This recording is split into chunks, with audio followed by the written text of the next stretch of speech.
akanena yote mpaka mbingu mpya na nchi mpya. Hatuna sasa ofisi ya nabii kama za kina Isaya, kwamba aweko nabii mmoja humu mjini watu wote wanakwenda kusikiliza kwake. Hiyo haipo. Naomba mnielewe. Kilichopo sasa ni karama ya unabii, ambayo ni fursa ya kila mtu. Mungu anaweza kumtumia yeyote karama ya unabii.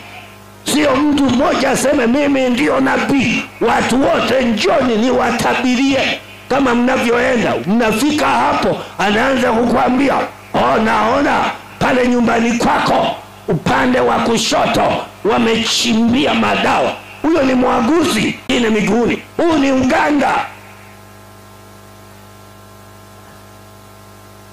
Na kuonyesha ya kwamba ofisi ya nabii kama Isaya na wengine, Yesu aliitimiza.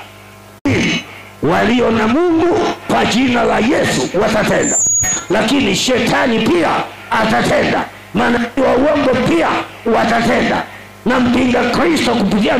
Kwa hiyo swala la muujiza peke yake sio ishara ya kuwa na Mungu.